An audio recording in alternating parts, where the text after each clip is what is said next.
Pascal. Vous allez me permettre de revenir sur certaines choses qui ont été dites sur le plateau avant d'atterrir sur votre question, sur votre préoccupation. Je commencerai par entrer avec là où M. Mengue est sorti et qui porte d'ailleurs la voix du MRC. Bien sûr. Et je voudrais m'étonner, à la limite m'indigner de la légèreté avec laquelle il prend la nationalité camerounaise, parce que vous le savez, depuis 2015, le Cameroun faisait face à l'attaque de Boko Haram. Et il s'est avéré que certaines personnes ressortissant des pays voisins étaient détenteurs des cartes nationales d'identité camerounaises. Et l'État s'est trouvé fondé dans la sécurisation, parce qu'avec la mondialisation, les gens se meuvent, ils sortisantent, et il y a des manipulations, que ce soit au niveau du registre d'état civil, du registre au niveau des actes de naissance, ainsi que de la carte nationale d'identité. Il revenait à l'État donc de protéger la nationalité camerounaise. Protéger la nationalité camerounaise supposait donner l'exclusivité aux Camerounais d'avoir le privilège d'être des Camerounais. Cette pièce essentielle d'ailleurs qui entre dans les fondements d'ailleurs des droits de l'homme. Donc dit comme ça tout de go qu'on devrait donner la possibilité à ceux qui ont la multiple identité ou bien la double identité, pour des questions, ma foi, il dit l'État n'a pas garanti l'accès à l'emploi. J'aimerais qu'il me montre un seul pays au monde où tout le monde est travailleur parce que l'État leur a fourni du travail. Je dis c'est à la limite démentiel. Et j'aimerais que les Camerounais prennent... Je ne peux pas qu'on évoque la démence sur un plateau. Sinon, vraiment, je ne vais pas vous permettre de continuer. Démentiel. Je ne peux pas vous permettre de me qualifier de dément. Ça, c'est une dérive langagière qui n'honore pas ce plateau. Corrigez vos propos, je vous en prie. Vous en faites un peu de trop. Trouvez, si vous êtes à court de vocabulaire, trouvez des propos aussi civilisés et compréhensibles. Personne n'est dément ici, si ce n'est vous-même. Ok, j'étais de disance que cette analyse était à la limite démentielle à partir du moment où on ouvrait la porte du Cameroun au tout venant. Ça, c'est d'un. Il est clair que la problématique de la carte nationale d'identité est une problématique qui interpelle tous les Camerounais, qui touche tous les Camerounais dans leur sensibilité. Tout à l'heure, vous l'avez dit, qu'on a changé d'opérateur et que la DGSN avait fait une sortie en nous rassurant. Sauf qu'entre-temps, les mêmes problèmes ont perduré parce que, d'après les informations que nous avons eues, à bonne source, il y aurait un problème de pénurie d'approvisionnement en matériaux qui nous aiderait à produire les cartes nationales d'identité. Et davantage, je suis à la limite de nouveau impressionné par cet attachement au faux que nous révèle le MRC sur le plateau. Il dit à Bonas, on fabrique beaucoup de choses avec très peu de temps et qu'on pourrait confier un document aussi sensible que la carte de la nationalité camerounaise, la souveraineté camerounaise, à ceux-là qui sont à mesure de conflit sur ce plateau. Ce n'est pas William qui a parlé de Bonamoussa dit. Non? Monsieur Duval. Revoyez vos repères. Vous avez plusieurs modérateurs. Non? Ce n'est pas William qui a parlé de Bonamoussa dit. Vous êtes en manque de repères. Et j'ai peur que cette émission se termine mal avec vous. Non, l'émission va pas mal se terminer. Voilà. Permettez, il faut qu'elle revoie son vocabulaire. Permettez qu'elle Les termine. propos de Bonamoussa ne sont pas du MRC sur ce plateau. Mengue, du moins jusque-là. Vous disiez tantôt... Voilà. Donc je crois qu'elle a manque de repères. À Bonas, on fabrique relativement presque tous les documents. Et j'aimerais rappeler... Et c'est moi qui l'ai dit. Vous avez vraiment constaté que c'est moi qui l'ai dit. J'aimerais rappeler... C'est pas vous qui l'avez dit. Voilà, vous devez la ramener. Alors je crois qu'elle a perdu des repères. Monsieur Mengue, l'agitation n'est pas synonyme. Vous avez perdu les repères. Les propos de Bonamoussa ne sont pas de moi. Vous n'allez pas me déconcerter. Ce n'est pas de moi. Vous attendez que ce n'est pas de moi. Alors Willy Mengue, ce qu'on va faire, c'est qu'on va permettre à Fadimatou de terminer.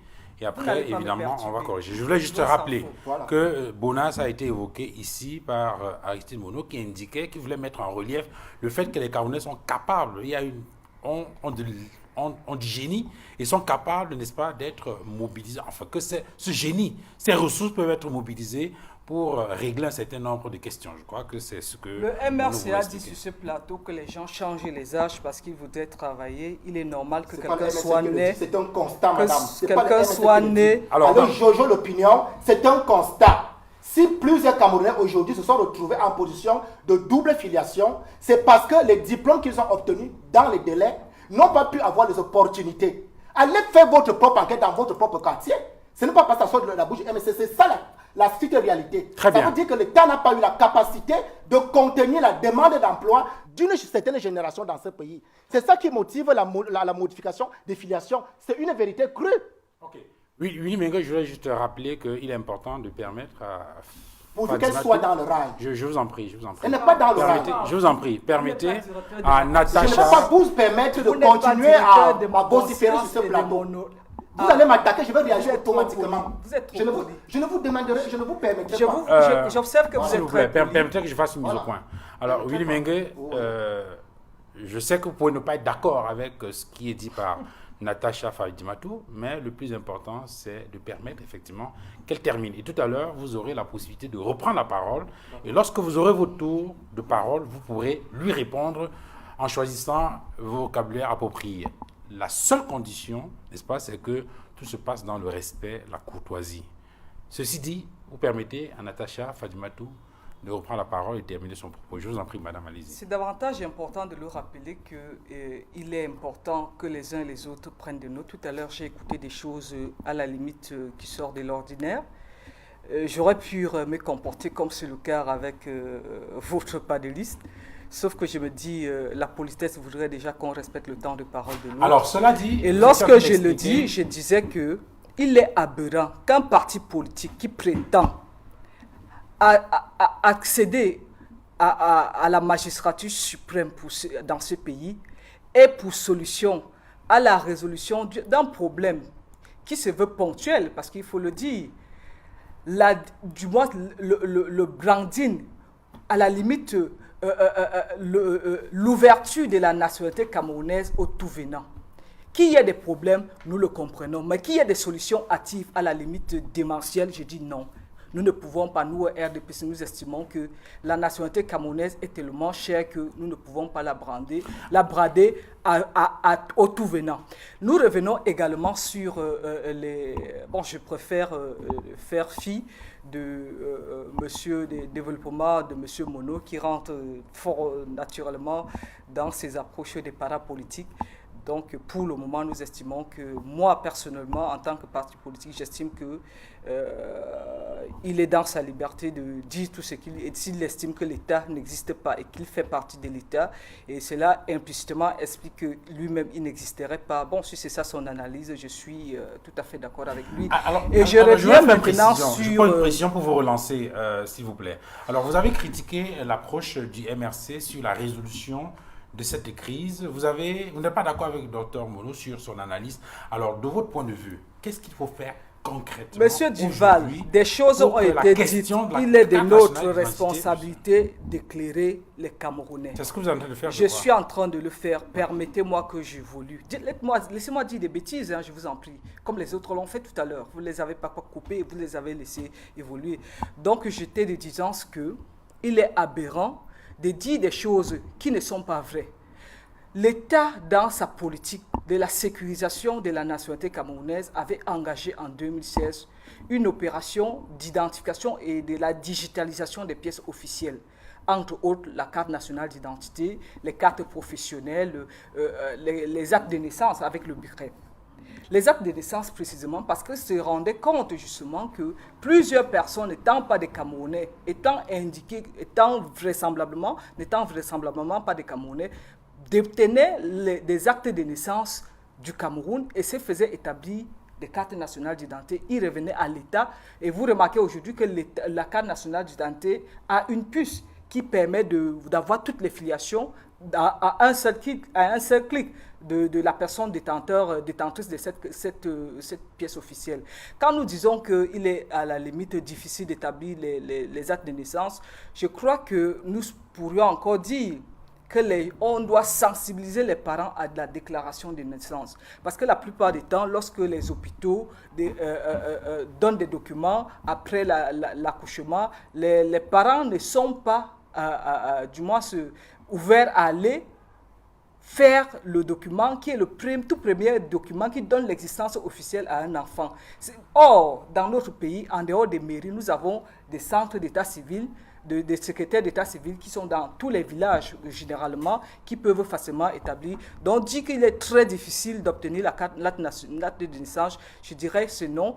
Il est encore, on peut dire que les gens ne sont pas sensibilisés et l'État peut faire, comme c'est le cas avec plusieurs associations sur le terrain, qui sensibilisent les parents à aller déclarer les naissances. Monsieur Kambien l'a dit, que lorsque vous n'avez pas votre carte nationale d'identité, vous avez un récépissé, vous ne pouvez pas faire des opérations bancaires. Moi, je suis forte, par la force des choses, appelé à utiliser les documents officiels pour bénéficier peut-être que ce soit d'un crédit bancaire, que ce soit faire des opérations bancaires. Je peux vous dire, en juin, j'ai été servi dans une banque de la place avec mon récépissé, parce que moi, je détiens un récépissé. La seule chose que la banque a exigé de moi, c'était qu'elle soit valide. Donc, on ne peut pas se placer sur un plateau de télévision et dire que lorsque vous avez un récépissé en route, on vous fait sortir. Lorsque vous n'avez pas un récépissé valable, je peux comprendre que le policier peut vous interpeller et vous demander de faire proroger.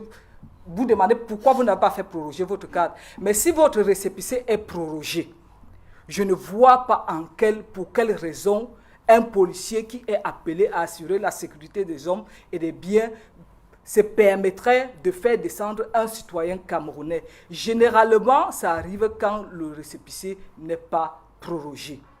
Et davantage, nous savons que on le dit fort à propos, lorsque vous voulez réclamer votre droit, vous devez faire votre devoir. Notre devoir en tant que citoyen, l'État qui vous délivre le récépissé ne peut pas vous exiger une carte nationale d'identité à partir du moment où lui-même n'a pas pris le temps de vous le fournir. Donc, il est incongru de dire aux Camerounais qui nous écoutent qu'avec un récépissé prorogé, on se retrouve interdit des opérations bancaires, on se retrouve interdit de déplacement. Là, je dis de manière stricto sensu que c'est faux.